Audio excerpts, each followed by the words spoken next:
gente fala em recuperação de um dependente, seja do álcool, seja de outras drogas, a gente logo pensa em algo extraordinário, em algo intransponível, que a gente não vai conseguir, pensa em tratamentos caros ou até em um milagre.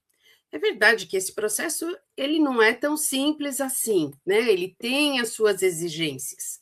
Mas o que a gente vai conversar aqui hoje é que são medidas simples, são medidas do dia a dia, e para isso o doutor Laco está com a gente mais uma vez, para a gente mostrar esse caminho que ele percorreu com milhares de pessoas, né? E ajudou muita gente a sair da dependência. Então, nós queremos mostrar esse caminho hoje para vocês. Boa É tarde, isso. doutor Laco. Salve. Então, por onde a gente começa nesse caminho? Tudo começa pelo começo, né? E o começo, sem dúvida nenhuma, é entender que é uma doença que precisa de tratamento, que o tratamento tem que ser continuado e que falhas eventuais no tratamento podem ser superadas ou com outros tratamentos ou com alternativas dentro daquele tratamento. Então, há caminhos, como a gente sempre coloca, você tem saída, né? E realmente a família, o dependente, todos eles sempre têm uma saída.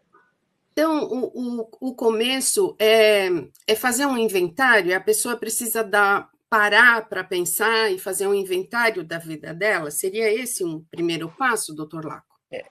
Eu costumo sumarizar a questão do tratamento com 3 palavras: a vontade, o apoio e a mudança.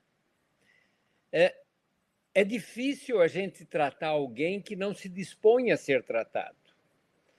Então, a vontade é um ingrediente importante. Eu não vou dizer que é indispensável, mas ele é importante. E quando ele não existe, cabe a nós profissionais, à família, aos amigos, à empresa, aos ambulatórios, instilar ou criar essa vontade. Não é?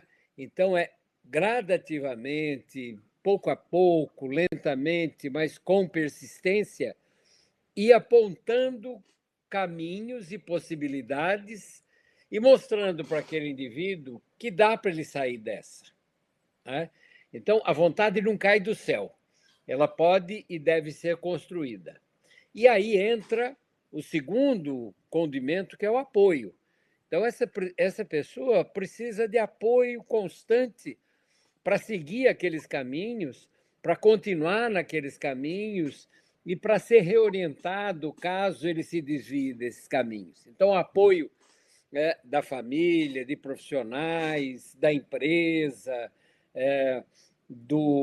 dos vizinhos, de todo mundo é muito importante. E a mudança. Quer dizer, se eu continuar fazendo exatamente as mesmas coisas que eu fazia do mesmo jeito, inevitavelmente eu vou obter o mesmo resultado. Então, precisa mudar. Eu costumo dizer que quando a gente tira a droga da vida de uma pessoa, é como se a gente abrisse um buraco no meio do peito. Esse buraco tem que ser preenchido. Alguma coisa tem que ser colocada naquele lugar. E aí entra o entendimento que a pessoa tem das dificuldades, de como a sua vida era, de como ela pode ser. Então, isso que você está chamando de um inventário, que seria uma espécie de uma biografia própria, para a pessoa saber como é que aquilo pode ter começado, quais foram os tropeções, quais foram os estímulos. E, ao fazer esse entendimento, começar a ter condições de mudar a história. Então, fazer um inventário é uma condição muito importante, inclusive quando a gente pensa no TCC, que é a terapia cognitivo-comportamental, que é uma das terapias psicológicas que melhor funcionam em dependência química, o TCC se baseia no quê? No conhecimento do comportamento adquirido, no comportamento patológico e na mudança desse comportamento através do conhecimento, através da cognição. Né? Então, vê que tudo isso daí faz sentido. E para isso ele precisa realmente estar aceitando ser tratado e levado por esse caminho. Por isso que o senhor coloca a vontade, né, e esses outros dois fatores em primeiro lugar. Isso. Uhum. Isso mesmo. E, às vezes, a gente tem que convencer não tanto o dependente, mas a família. Né? Hum.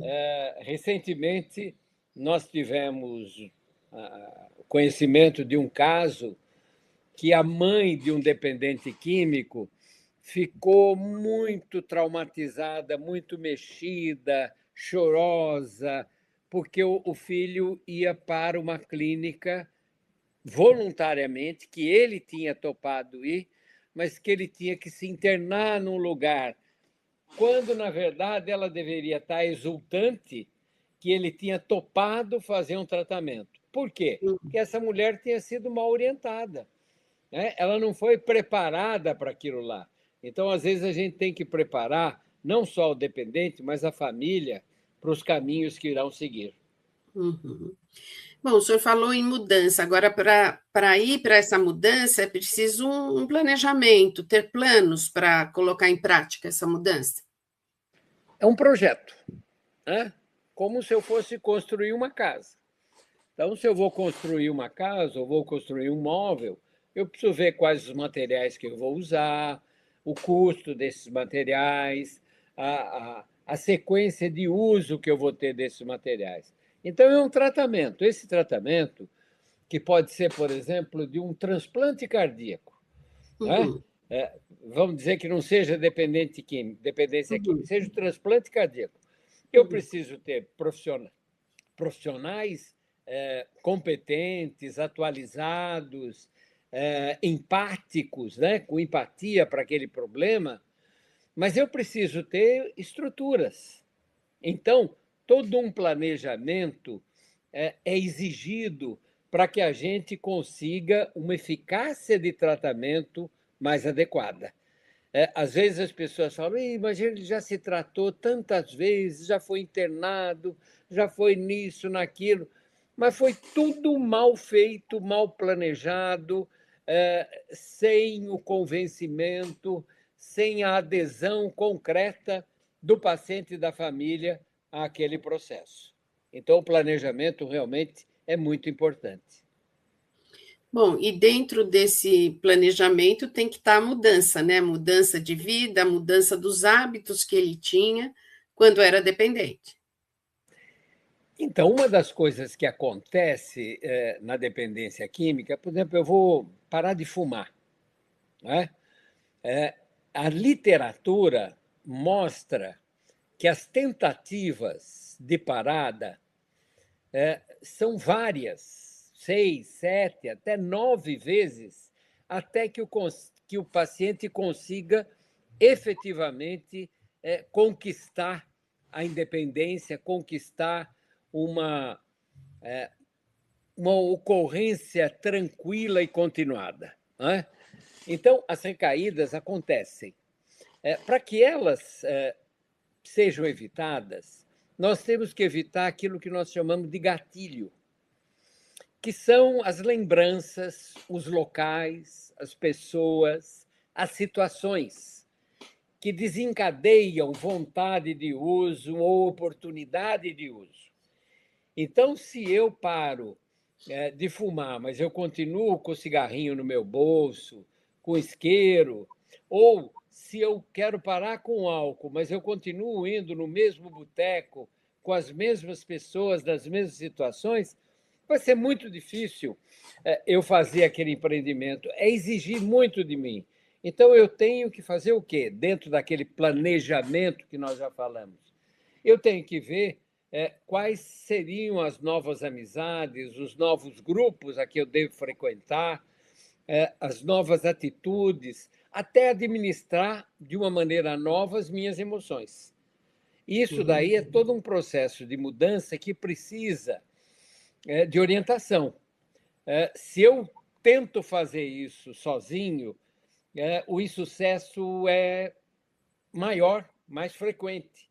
Se eu tenho uma ajuda abalizada, profissional, bem localizada para mim, bem empática para mim, a chance de sucesso aumenta muito. Então, assim, resumindo um pouco o que o senhor disse, né? Basicamente, ele tem que evitar os lugares, evitar as festas, evitar as companhias, né? E procurar substituir isso por algo novo, por algo que dê prazer também, mas sem ser a droga. Isso, e por um tempo que não é curto, né? Não é Uhum, 1 mês, 2 meses. É um processo aí de meses ou até de anos. uhum, Né? uhum. Então, implica realmente numa mudança, às vezes, radical de vida. Uma mudança, às vezes, até de profissão, de local de moradia, de amigos. E entra aí uma coisa que é muito importante, que é a continuidade do tratamento através de profissionais, mas também a adesão a grupos de ajuda. Grupos de mútua ajuda, como Alcoólicos Anônimos, Narcóticos Anônimos, o Amor Exigente. Esses grupos ajudam não só o dependente, mas ajudam muito também a família. Então, o apoio tem que vir dos familiares, dos amigos e também desses grupos. Os grupos são um apêndice gratuito, disponível na imensa maioria das cidades do Brasil. Poucas cidades não têm um grupo funcionante. Se não tem naquela cidade, na cidade vizinha tem. E são realmente fazem um trabalho fantástico, né? A gente tem que estimular esses grupos de mútua ajuda, porque eles funcionam. Funcionam muito bem, a eficácia do tratamento aumenta com a ajuda desses grupos. E, doutor Laco, nós estamos falando de dois tipos de apoios diferentes, né? Qual é o papel da família e qual o papel do grupo? O que ele vai encontrar no grupo para continuar no caminho, né, da abstinência, da recuperação, e o que ele deve encontrar entre os amigos mais próximos, as pessoas mais próximas dele?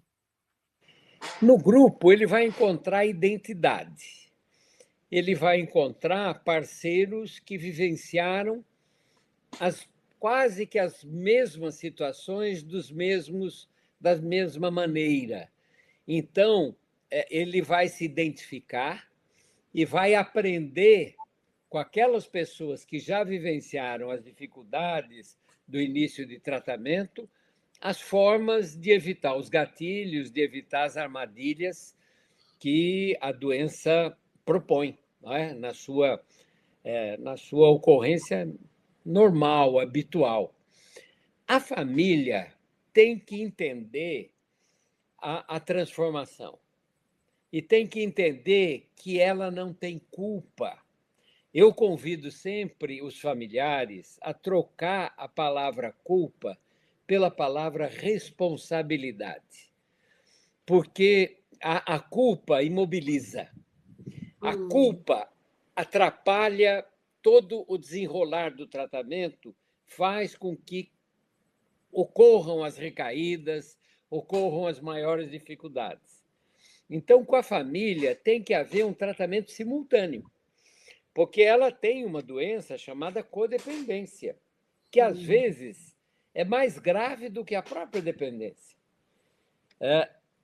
A culpa é um fator poderoso, mas não é só a culpa, é todo um complexo de atitudes do passado que se tenta perpetuar, que não se percebe da necessidade da mudança e de que aquela ajuda é fundamental.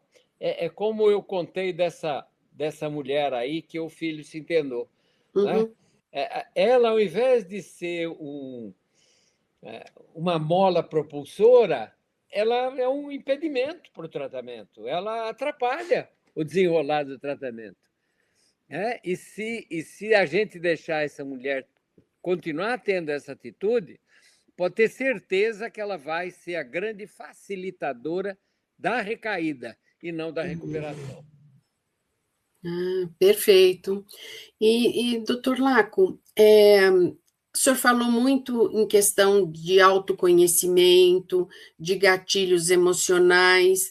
Quer dizer, isso também é um cuidado, né, nesse trajeto da recuperação? Sem dúvida, porque se eu vou fazer mudança, eu tenho que ver o que eu tenho que mudar, como que eu tenho que mudar e para onde que eu vou mudar, né? Quais são os caminhos que eu devo seguir? Aí eu acho que a orientação de um profissional pode ser muito importante, né? Mas, sem dúvida nenhuma, sozinho é muito difícil conseguir. Consegue. Muita gente consegue sair dessa sozinho, mas a ajuda de profissional, a ajuda dos grupos de mútua ajuda, vai facilitar e muito esse caminho para a descoberta de como deve ser a mudança e para onde. E o senhor teria algumas dicas para dar para um dependente químico, para ele lidar melhor com essas emoções? Quais seriam as principais orientações aí? Eu resumiria os principais gatilhos em três. Hum, As emoções negativas, então as perdas, as frustrações, as dificuldades interpostas no caminho, a depressão, às vezes até oriunda do próprio uso da droga, que pode até ser necessário uma medicação acessória, principalmente no início do tratamento.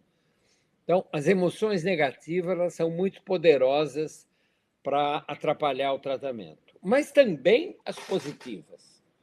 Se eu me julgo que eu já estou pronto, que eu já avancei muito, a euforia proporcionada pela mudança faz com que o indivíduo pare de tomar certos cuidados e acha que já está competente para lidar. Então, essas euforias, essas perspectivas que eu tenho de que agora eu descobri o caminho das pedras, não das pedras do crack, né? ah, Mas que eu descobri o caminho para a saída, eu tenho que evitar essa euforia excessiva. Então, assim como eu tenho que fugir das negativas, eu tenho que fugir das positivas. E um terceiro ponto é realmente ambiente e pessoas. uhum, Então, os ambientes, eles têm que ser novos, eles têm que ser diferentes daqueles que eu acompanhava, que eu usava, que eu frequentava, além das novas pessoas, das novas circunstâncias, das novas emoções adquiridas, não é? uhum. que o contato com pessoas, com ambientes, vão me proporcionar. Então, a dica é sair dessas. Existe um livrinho de Alcoólicos Anônimos que eu acho que é um dos melhores compêndios para a pessoa entender a mudança e evitar a recaída. Ele chama-se Viver Sóbrio. Né? Hum, uhum, Os grupos de mútua ajuda também têm uma oração muito simplesinha, chamada Oração da Serenidade, que ela é eficaz em muitas vezes, né? Admitimos que éramos impotentes perante o álcool, é o primeiro passo. Então, a oração da serenidade coloca a possibilidade da transformação de uma forma muito singela e ajuda bastante, né? Eu peço para alguém, para um poder superior, para Deus, na forma como eu concebo, né? Serenidade. Para quê? Para aceitar as coisas que eu não posso modificar. uhum. Coragem. Então, eu peço serenidade para aceitação e coragem. Coragem para quê? Para mudar aquelas que eu posso. E a serenidade é para perceber a diferença entre aquilo que eu tenho que aceitar e aquilo que eu tenho que mudar. Né? Então, é uma oração simples e que sumariza tudo o que eu tenho que fazer. E é a caminho do que a gente chama sobriedade. Sobriedade não é nada mais do que um termo usado para designar maturidade. Então, a abstinência, quer dizer, a parada de uso, é só um caminho para atingir a sobriedade. Não é a única coisa e nem talvez a mais importante. A mais importante é a própria mudança. Mas para que essa mudança ocorra, eu tenho que parar. Então, a abstinência é um requisito para a sobriedade. O senhor usou uma figura de imagem muito interessante, né? Que quando a droga sai, fica um buraco na pessoa. O que ela tem que fazer? O que ela coloca nesse lugar? Como é que ela preenche esse vazio? Ela pode preencher com novos hábitos, novos interesses, novas atividades, tipo atividade física, frequência em uma academia, descobrir um novo esporte, um novo amor. Às vezes, um novo amor pode ser um dos caminhos, mas mudar as coisas no cotidiano, no dia a dia, né? Então, fazer coisas que antes não fazia, né? Mais leitura, menos distração aleatória e inútil, ocupar o tempo, conseguir, por exemplo, um trabalho voluntário. Né? O que muitas vezes ajuda as pessoas é trabalhar dentro de um grupo de mutuajuda. Né? Ele adere ao grupo e as primeiras coisas que ele faz no grupo é preparar o cafezinho, é preparar a reunião, é acolher as pessoas que estão chegando. Aí ele começa a se sentir mais importante, mais significativo para aquele grupo e entender que aquela mudança começa de uma forma muito simples. Ela não precisa começar grandiosa, ela começa do essencial. Eu lembro de um paciente que eu tratei há muito tempo, que ele falou, doutor Laco, eu entendi o que era importante. Então, eu fui consertar o trinco da cozinha que estava quebrado há muitos anos e eu sempre deixava para depois para consertar. E eu fui lá consertar. Aquilo me deu uma satisfação nova, porque eu mudei alguma coisa que antes eu não conseguia mudar. E era uma coisinha banal. Né? Vou pintar minha casa, eu vou lavar meu carro, eu vou na escola do meu filho, eu vou preparar alguma coisa especial para o meu ente querido. Então, essas coisas do cotidiano, aparentemente simples, elas são significativas e elas enchem o dia. E, acima de tudo, Regina, a gente não pode esquecer que o tratamento só dura um dia. Né?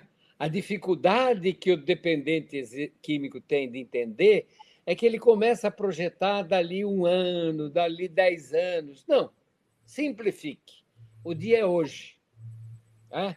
Hoje eu não vou usar, hoje eu vou me cuidar, hoje eu vou me transformar, hoje eu vou praticar os passos, hoje eu vou ao grupo, hoje eu vou ao terapeuta, hoje eu vou ser diferente e vou fazer a minha mudança. Fazer devagarinho e um dia de cada vez. E até mesmo as questões mais básicas, como se alimentar melhor, dormir melhor, também tem que estar atento a isso, né, doutor Laco? Tem que cuidar de tudo. Né? É uma transformação emocional, física, mas também espiritual e social. Dentro do aspecto espiritual, às vezes, as religiões ajudam muito, mas não precisa ter religião. A gente costumava conceituar a espiritualidade como a qualidade do relacionamento que eu tenho comigo mesmo e com aqueles que me cercam. Qualidade do relacionamento que eu tenho comigo mesmo e com aqueles que eu me cerco.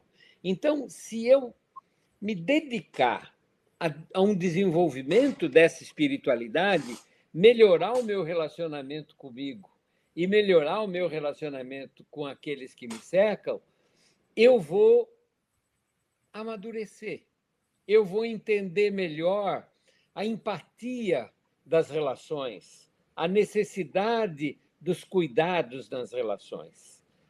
Então, é emocional, é espiritual, é social, não só, como também o físico.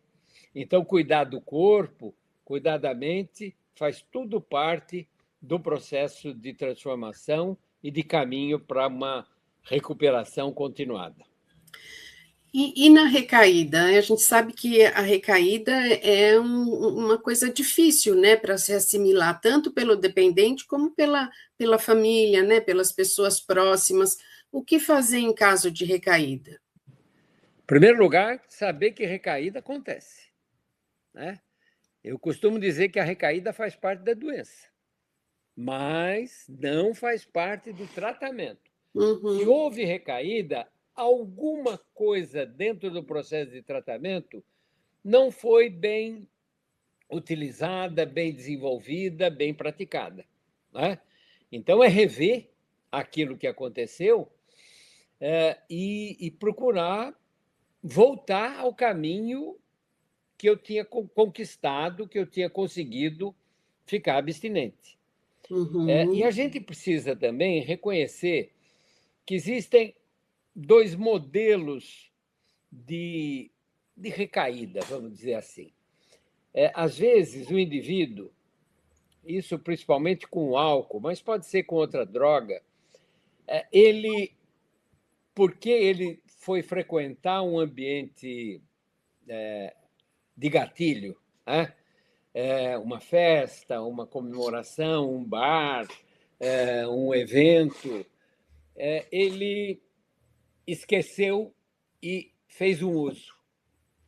Se ele fez um uso e, mesmo que tenha sido um uso um pouco maior, não um usinho vagabundo, mas um uso mais intenso, mas no dia seguinte ele percebeu e falou: o que eu fui fazer?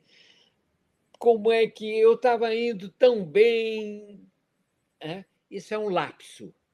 O lapso é facilmente contornável. Esquece aquilo lá, volta para o caminho, tá? Isso acontece, mas não se transforma numa recaída. Se transformará numa recaída se ele não perceber a bobagem que fez, a insanidade que fez, e continuar no caminho da antiguidade sem o caminho da mudança. A recaída sempre tem saída, né? Basta entender, voltar, pedir ajuda. Muitas vezes eu sozinho também não consigo voltar, pedir ajuda, que daí eu conquisto a transformação. Doutor Laco, muito obrigada. E lembrando que no site vocêtemsaída.com.br nós adotamos essas e outras práticas. Temos orientações, muitas dicas, né, doutor Laco, no nosso site, para realmente ajudar quem precisa, não é? Isso, Regina. E vamos lá, você tem saída. Até a próxima. Até a próxima.